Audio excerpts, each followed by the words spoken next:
এবং আজকের এই বক্তব্যের শুরুতে আমি গভীর শোক প্রকাশ করছি। আপনারা জানেন যে গত 2 দিন আগে যে আমাদের ঢাকার একটি ঐতিহ্যবাহী শিক্ষা প্রতিষ্ঠান মাইলস্টোন স্কুল অ্যান্ড কলেজের কোমলমতি শিক্ষার্থীদের উপর আমাদের বিমান বাহিনীর একটি প্রশিক্ষণরত বিমান অনাকাঙ্ক্ষিতভাবে দুর্ঘটনার শিকার হয়েছে। সেই দুর্ঘটনায় আমাদের কোমলমতি শিক্ষার্থী, স্কুলের শিক্ষক, শিক্ষিকা এবং একজন পাইলটও শহীদ হয়েছেন। আজকের এই আয়োজন থেকে বাংলাদেশ জাতীয়তাবাদী ছাত্রদল, কেন্দ্রীয় সংসদ এবং রাজশাহী বিশ্ববিদ্যালয় শাখার পক্ষ থেকে আমি গভীর শোক প্রকাশ করছি। যারা শহীদ হয়েছেন তারা যেন আল্লাহ পূর্ণ জান্নাতবাসী করেন এবং যারা অসুস্থ হয়েছেন তাদের সুচিকিৎসার জন্য সরকার যেন ব্যবস্থা গ্রহণ করে, আমরা সেই দাবি জানাচ্ছি। আপনারা জানেন যে গণ-অভ্যুত্থান পরবর্তী সময়ে এখানে বাংলাদেশের শীর্ষস্থানীয় ছাত্র সংগঠনের রাজশাহী বিশ্ববিদ্যালয়ের সভাপতি এবং সাধারণ সম্পাদক অনেকে উপস্থিত রয়েছেন। আপনারা জানেন যে বাংলাদেশ জাতীয়তাবাদী ছাত্রদলের 142 জন নেতাকর্মী এই গণ-অভ্যুত্থানে বাংলাদেশ জাতীয়তাবাদী ছাত্রদলেরই শহীদ হয়েছে। কিন্তু অত্যন্ত দুঃখের বিষয়, 5 আগস্ট পরবর্তী সময়ে যে বাংলাদেশে 3 দিন বাংলাদেশে কোনো সরকার ছিল না, অর্থাৎ 5 তারিখ, 6 তারিখ, 7 তারিখে এক ধরনের প্রোপাগান্ডা করা হয়েছে বাংলাদেশ জাতীয়তাবাদী ছাত্রদলের নামে। আপনারা জানেন যে 0% কন্ট্রিবিউশন 100% সেলিব্রেশন, এরকম একটি স্লোগান জোরে দেওয়া হয়েছে বাংলাদেশ জাতীয়তাবাদী ছাত্রদলের নেতাকর্মীদের নামে। আজকের এই আয়োজন থেকে আমরা আপনাদেরকে স্মরণ করে দিতে চাই জুলাইয়ের 16 তারিখ, যেদিন শহীদ আবু সাইদ সকালে রংপুর বিশ্ববিদ্যালয়ের মেধাবী শিক্ষার্থী আমাদের ভাই যেদিন শহীদ হয়েছেন, তার থেকে একটু পরেই আমরা খবর পেয়েছি আমাদের সহযোদ্ধা, আমাদের ভাই ওয়াসিম আকরাম চট্টগ্রাম কলেজের আহ্বায়ক কমিটির সদস্য, তিনি শহীদ হয়েছেন। শহীদ ওয়াসিম আকরাম জানতেন যে তিনি খনি হাসিনার রেজিমে যদি চাকরির পরীক্ষা দেন, তিনি যদি উত্তীর্ণ হতেন, তিনি কখনোই চাকরি পাবেন না, এটা তিনি জানতেন না? তাহলে তিনি কেন তার সামাজিক যোগাযোগ মাধ্যমে তিনি স্ট্যাটাস দিয়েছিলেন যে চলে আসুন 16 শহরে? তিনি একা আসেননি, হাজার হাজার মানুষকে তিনি আহ্বান করেছিলেন। সে আহ্বানে সাড়া দিয়ে হাজার হাজার মানুষ চট্টগ্রামের মুরাদপুরে সেই ছাত্র জনতার গণ-অভ্যুত্থানে অংশগ্রহণ করেছিল। কিন্তু সব মানুষ হয়তো সেদিন ফিরে গিয়েছিল, কিন্তু শহীদ ওয়াসিম আকরাম সেই রণক্ষেত্র থেকে আর ফিরে যেতে পারেননি। সেরকম একটি সংগঠনের নেতাকর্মী, যারা 142 জন নেতাকর্মী শহীদ হয়েছেন, সেই সংগঠনকে টার্গেট করে একটি গুপ্ত সংগঠনের সন্ত্রাসীরা 5 তারিখ থেকে 8 তারিখ পর্যন্ত তারা স্লোগান দিয়েছে, সামাজিক যোগাযোগ মাধ্যমে ক্যাম্পেইন করেছে যে 0% কন্ট্রিবিউশন 100% সেলিব্রেশন। আমরা আজকের আয়োজন থেকে সেই গুপ্ত সংগঠন, যারা গত 15 বছর ধরে বাংলাদেশের কোনো ক্যাম্পাসে প্রকাশ্যে রাজনীতি করতে পারে নাই, বিভিন্ন সন্ত্রাসীরা যারা অতীতে খনি সংগঠন ছাত্রলীগের সাথে মিলেমিশে রাজনীতি করেছে, 5 আগস্ট পরবর্তী সময়ে যারা প্রকাশ্যে রাজনীতি করেছে, তারা বাংলাদেশ জাতীয়তাবাদী ছাত্রদলের নামে এরকম একটি মিথ্যা ক্যাম্পেইন সামাজিক যোগাযোগ মাধ্যমে চালু করেছে। সংগ্রামী বন্ধুগণ, আমরা আজকের আয়োজন থেকে বাংলাদেশ জাতীয়তাবাদী ছাত্রদলের 142 জন নেতাকর্মী যারা শহীদ হয়েছেন তাদেরকে আমরা গভীর শ্রদ্ধা করে স্মরণ করছি। একই সাথে বাংলাদেশের অন্য অনেক ছাত্র সংগঠন তাদের সাধ্যমতে এই ফ্যাসিবাদের বিপক্ষে তারা আন্দোলন সংগ্রাম করেছে। সে আন্দোলন সংগ্রাম করতে গিয়ে অনেকেই শহীদ হয়েছেন। এখানে আজকে যে ছাত্র সংগঠনগুলোর সভাপতি, সাধারণ সম্পাদক রয়েছেন, তাদের শীর্ষ নেতৃত্বরা আমাদের গত 15ই জুলাই ঢাকা বিশ্ববিদ্যালয় টিএসসিতে আমরা একটি প্রোগ্রাম করেছিলাম। সেই প্রোগ্রামের নাম ছিল গণ-অভ্যুত্থানের বাক বদলের দিন। এই প্রোগ্রামের প্রেক্ষাপট ছিল, আপনারা জানেন 14 তারিখ খনি হাসিনা একটি সংবাদ সম্মেলন করেছিলেন, যে সংবাদ সম্মেলন থেকে তিনি ঢাকা বিশ্ববিদ্যালয় সহ বাংলাদেশের যে সকল শিক্ষার্থীরা কোটা সংস্কারের দাবিতে আন্দোলন করছিল তাদেরকে রাজাকারের নাতি পুতি বলে ঘোষণা দিয়েছিলেন। তারই প্রতিবাদে ঢাকা বিশ্ববিদ্যালয়ের শিক্ষার্থীরা 14 তারিখ রাজু ভাস্কর্যের সম্মুখে তারা প্রতিবাদ করেছিল। সেই প্রতিবাদ থেকে একটি স্লোগান উঠেছিল যে কে বলেছে রাজাকার রাজাকার, কে বলেছে স্বৈরাচার স্বৈরাচার।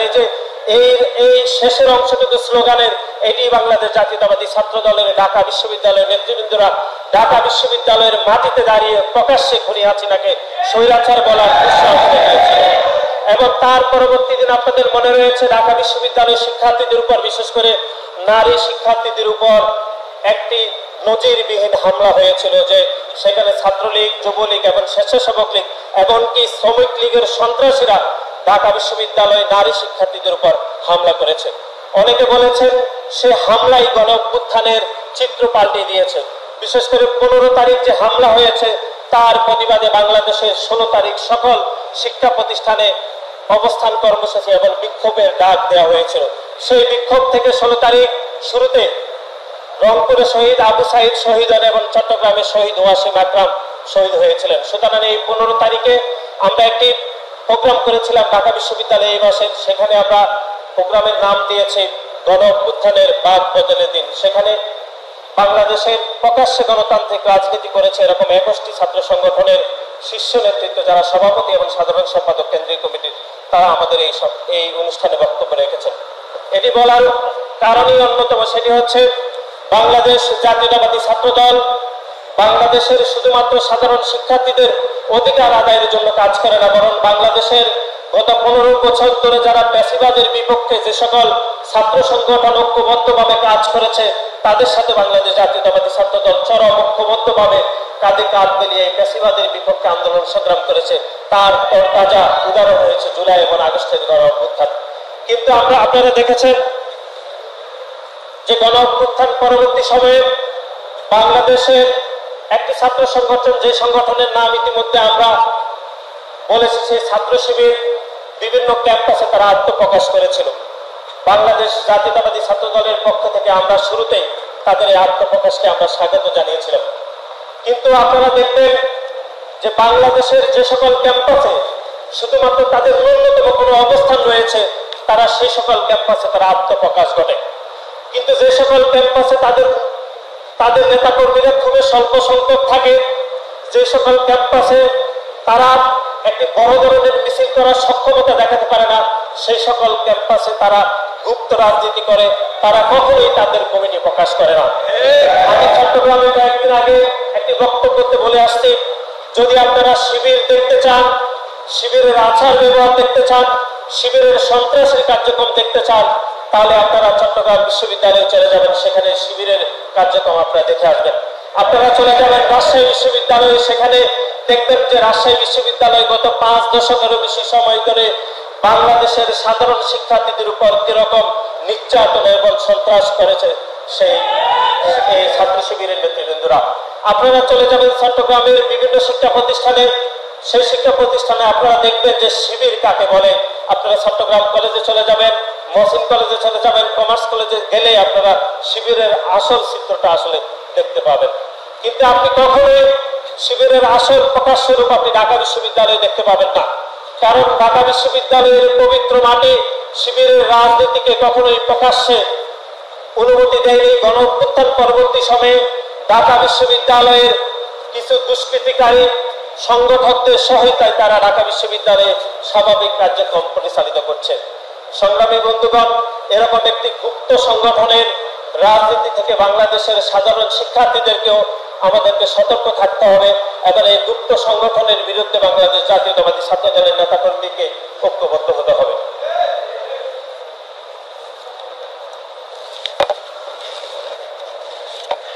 আপনারা দেখেছেন যে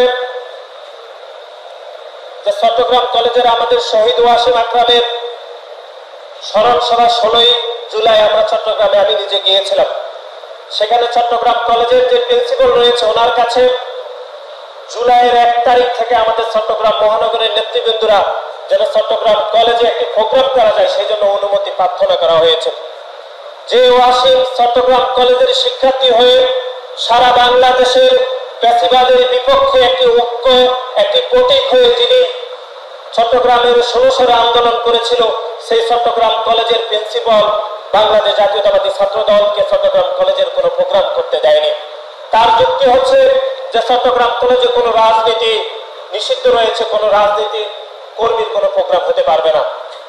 আমরা 2026 সালের 16ই জুলাই বাংলাদেশ জাতীয়তাবাদী ছাত্র দলের চট্টগ্রাম কলেজের আহ্বায়ক কমিটির সদস্য আমাদের ওয়াসিম আকরাম যেদিন 16 শহরে হাজার হাজার মানুষকে সামাজিক যোগাযোগ মাধ্যমে বার্তা দিয়ে তিনি সকল ডেকেছিলেন, তখন চট্টগ্রাম কলেজের ওই প্রিন্সিপাল কোথায় ছিলেন যে তখন একবার তাকে বাধা, আমাদের ওয়াসিমকে তো বাধা দেয়নি যে আপনি তো রাজনৈতিক কর্মী, আপনি চট্টগ্রাম কলেজের শিক্ষার্থী হয়ে কোনো এই গণঅভ্যুত্থানের পক্ষে অংশগ্রহণ করতে পারবেন না, এরকম তো বাধা দেননি। তাহলে কেন চট্টগ্রাম কলেজে আমাদের শহীদ ওয়াসিম আকরামের স্মরণ সভা কেন আমরা করতে পারিনি? আমরা পরে খবর নিয়ে জেনেছি চট্টগ্রাম কলেজের প্রিন্সিপাল এমন একটি রাজনৈতিক দলের সমর্থক যিনি গত 15 বছর ধরে এই প্রেসিডেন্টের পক্ষে তিনি সোচ্চার ছিলেন। গণঅভ্যুত্থান পরবর্তী সময়ে তিনি বং ধরে তিনি জামাত ইসলামের রাজনীতি করে চট্টগ্রাম কলেজের মতো একটি সুনামধন্য কলেজে তিনি প্রিন্সিপালের দায়িত্ব পালন করেছেন। এটি খুবই দুঃখজনক এবং খুবই মর্মান্তিক বিষয়। আমরা চট্টগ্রাম কলেজে আপনারা দেখেছেন যে গত 2 দিন আগে বাংলাদেশ জাতীয়তাবাদী ছাত্র দলের বিপক্ষে একটি মব তৈরি হয়েছিল। সেখানে বাংলাদেশ জাতীয়তাবাদী ছাত্র দলের 2 জন নেতা কর্মীকে শিবিরের সন্ত্রাসীরা মারধর করেছে এবং তার প্রতিবাদ করে বাংলাদেশ জাতীয়তাবাদী ছাত্র দল প্রতিবাদ করেছিল। তারই পূর্বে আপনারা জানেন যে চট্টগ্রাম কলেজে একসময় ছাত্রলীগ করত, তার নাম ছিল আরিফ, যিনি গণঅভ্যুত্থান পরবর্তী সময়ে ছাত্র শিবিরের রাজনীতির সাথে জড়িয়েছে। তাকে বাংলাদেশ জাতীয়তাবাদী ছাত্র দলের নেতা কর্মীরা পুলিশে দিয়েছে। কিন্তু ইদানিং আপনারা খেয়াল করবেন ছাত্রলীগের কোনো নেতা কর্মীকে যখন পুলিশে দেওয়া হয় ছাত্র শিবির হুট করে চলে আসে, বলে যে এরা ছাত্রলীগ করে না, এরা আমাদের কর্মী। এটি আমরা চট্টগ্রাম কলেজেও দেখেছি, এর আগেও আমরা দেখেছি চকবাজারেও, এর আগে আমরা গাজীপুরে একই ঘটনা দেখেছি যে ছাত্রলীগের কোনো সন্ত্রাসীকে যখন বাংলাদেশ জাতীয়তাবাদী ছাত্র দলের নেতা কর্মীরা পুলিশের হাতে তুলে দেয়, ছাত্র শিবির এসেই বলে এটি নাকি তাদের কৌশলের অংশ ছিল, যে কৌশলের অংশ হিসেবে তারা ছাত্রলীগ করেছে, এখন সে নাকি শিবিরের বিভিন্ন পর্যায়ে দায়িত্ব রয়েছে। এরকম ঘটনা আপনারা দেখেছেন যে চট্টগ্রাম বিশ্ববিদ্যালয়ে আপনারা দেখেছেন, চট্টগ্রাম বিশ্ববিদ্যালয়ে আবরার করহামি নামে আপনারা প্রথম আলোর ডেইলি স্টারে গণমাধ্যমে দেখেছেন, তিনি একসময় ছাত্রলীগের দুর্দর্শ ক্যাডার ছিলেন। গণঅভ্যুত্থান পরবর্তী সময়ে তিনি ছাত্র শিবিরের রাজনীতি করে চট্টগ্রাম বিশ্ববিদ্যালয়ের সোহরাওয়ার্দী হলে তিনি ছাত্র শিবিরের সভাপতি হয়ে গিয়েছেন। সুতরাং এরকম একটি ছাত্র সংগঠনের সাথে 5 আগস্ট পরবর্তী সময়ে কিভাবে ঐক্যের রাজনীতি করবেন, কিভাবে গণঅভ্যুত্থান পরবর্তী সময়ে আপনি তাদের সাথে কাঁধে কাঁধ মিলিয়ে রাজনীতি করবেন, তার একটি নমুনা আপনারা দেখেন। আপনারা দেখেছেন যে গত কয়েক মাস আগে শাহবাগে আওয়ামী লীগ নিষিদ্ধের দাবিতে যে একটি আন্দোলন হয়েছিল, সেই আন্দোলনে বাংলাদেশের কয়েকটি ছাত্র সংগঠন তারা যোগদান করেছিল। তার মধ্যে নতুন যে ছাত্র সংগঠন হয়েছে গণতান্ত্রিক ছাত্র সংসদও ছিল এবং ছাত্র শিবিরও ছিল, আরো কয়েকটি ছাত্র সংগঠন ছিল। তারা সেখানে গিয়ে বলল যে আমরা আন্দোলন করবো ভালো কথা, কিন্তু কোনো জাতীয় সঙ্গীত গাইতে পারবেন না। যারা জাতীয় সঙ্গীত গাইতে বাধা দেয় সেরকম কোনো ছাত্র সংগঠনের সাথে কিভাবে ঐক্য হয় আমি কোনোভাবে বুঝতে পারি না। সেজন্য বাংলাদেশ ছাত্র দল মনে করে যারা জাতীয় সঙ্গীত স্পিরিট ধারণ করে না, যারা জাতীয় সঙ্গীত গাইতে আমার দেশের সাধারণ মানুষকে বাধাগ্রস্ত করে, তাদের সাথে বাংলাদেশের কোনো সাধারণ শিক্ষার্থীদের সংগঠনের কোনো ঐক্য আসলে হতে পারে না বলে আমরা মনে করি। এবং আপনারা আজকে দেখেছেন যে চকবাজারের যে চট্টগ্রাম কলেজের হামলার প্রতিবাদে আজকে 2টি মিছিল হয়েছে। একটি ছাত্র শিবিরের ব্যানারে একটি মিছিল হয়েছে, সেই ব্যানারের মিছিলে যারা নেতৃত্ব দিয়েছে, বিশেষ করে তামিম মির্জা, তার ফেসবুক আইডির নাম হচ্ছে মির্জা রহমান অথবা মির্জা ভাই, তার ফেসবুক আইডি ঘেটে আমাদের বাংলাদেশ জাতীয়তাবাদী ছাত্র দলের রিসার্চ টিম দেখেছে গত 5-7 বছর ধরে গণঅভ্যুত্থান পূর্ববর্তী সময়ে তিনি ছাত্রলীগের রাজনীতির সাথে ওতপ্রোতভাবে জড়িত ছিল। তিনি ছাত্র শিবিরের আজকে যে চট্টগ্রাম কলেজে যে ছাত্র দলের বিপক্ষে যে মিছিল হয়েছে সেই মিছিলে নেতৃত্ব দিয়েছে। এর বাইরে নেতৃত্ব দিয়েছে ইবনে হুসাইন জিহাদ নামে এক ছাত্রলীগের কর্মী, যিনি 5 আগস্ট পরবর্তী সময়ে ছাত্র শিবিরের রাজনীতির সাথে ওতপ্রোতভাবে জড়িত রয়েছে।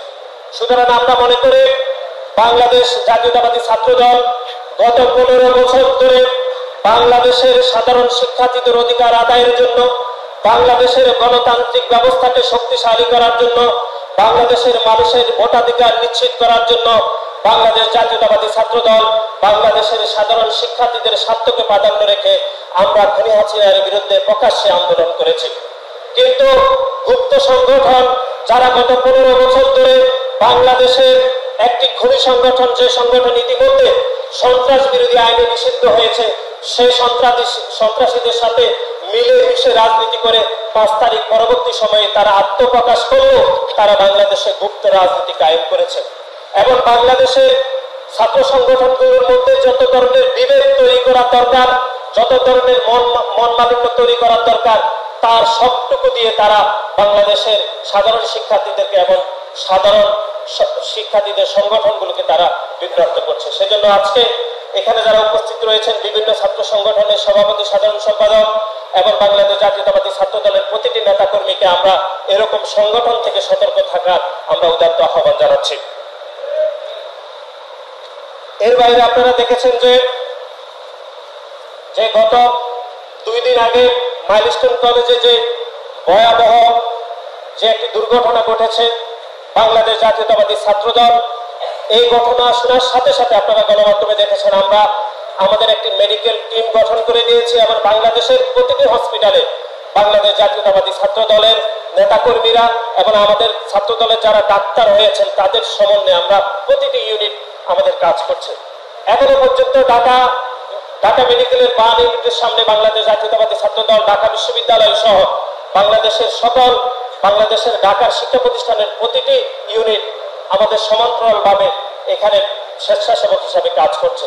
কিন্তু আমি একটু আগে এখানে ফেসবুকে আমি ইউজ করছিলাম, সেখানে ছাত্র শিবিরের এক নেতা সামাজিক যোগাযোগ মাধ্যমে তিনি স্ট্যাটাস দিয়েছেন যে কোন অভিভাবক নাকি ছাত্র শিবিরের ওই সন্ত্রাসীকে বলেছে যে আমরা শুধুমাত্র ছাত্র শিবিরের নেতা কর্মীদের থেকে রক্ত নিব, অন্য কোনো ছাত্র সংগঠন থেকে রক্ত নিব না। এরকম সামাজিক যোগাযোগ মাধ্যমে স্ট্যাটাস দিয়ে এরকম একটি অনাকাঙ্ক্ষিত ঘটনা, এরকম একটি দুর্ঘটনার স্পিরিটকে তারা নষ্ট করছে। সংগ্রামী বন্ধুগণ, এরকম এই সন্ত্রাসী সংগঠন এরকম